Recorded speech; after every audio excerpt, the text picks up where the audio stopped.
আসসালামু আলাইকুম। আজকের ট্যুরের উদ্দেশ্য হচ্ছে দুইটা। যাচ্ছি ম্যানিলা থেকে মাকাতি সিটি, যেটা খুবই সুন্দর, আমাদের এলাকার গুলশান বনানীর মতো বলা যায় বা তার থেকে সুন্দর বলা যায়। যেখানেই যাই এটা সিটি ট্যুর মনে করে আর কি আমি ছোটোখাটো একটা ভিডিও করে রাখি, এটা আমার স্মৃতি হিসাবে এবং আপনাদের সাথে শেয়ার করার উদ্দেশ্যে। তো এই দেশের যে আমাদের দেশের দুই পাশে দুইটা ওয়াল থাকে, যেমন কেউ পারাপার হলে মানে দেখা গেছে ডানের গাড়ি ডানে, বামের গাড়ি বামে।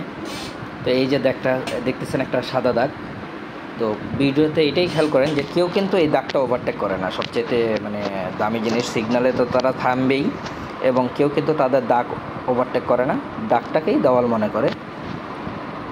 তো সবচেয়েতে মানে আকর্ষণীয় জিনিসই হচ্ছে এটা আমার কাছে, যে মানুষ কত সভ্য হতে পারে, কত ভদ্র হতে পারে। আল্লাহর রহমতে দোয়া করবেন যেন আমাদের বাংলাদেশের মানুষগুলো এরকম সভ্য হয়।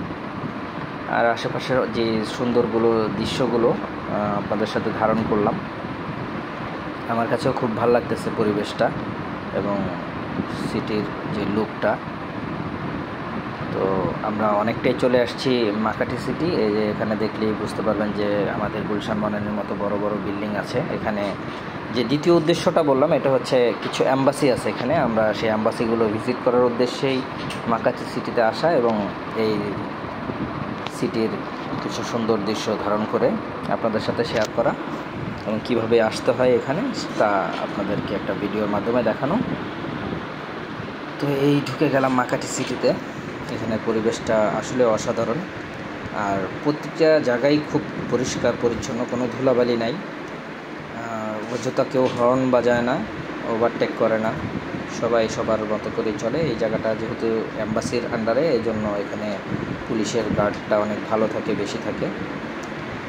তো এখানে যে অ্যাম্বাসিতে কোন কোন দেশ, ইউরোপ থেকে শুরু করে যত দেশ, লিথুনিয়া, সকল জায়গাগুলোতেই এখানের ভিসার কাজগুলো হয়। এবং হঠাৎ করে বৃষ্টি নেমে আসলো, তো চিন্তা করলাম বিদেশের একটা বৃষ্টির ভিউ আপনাদেরকে দেখানোর জন্য।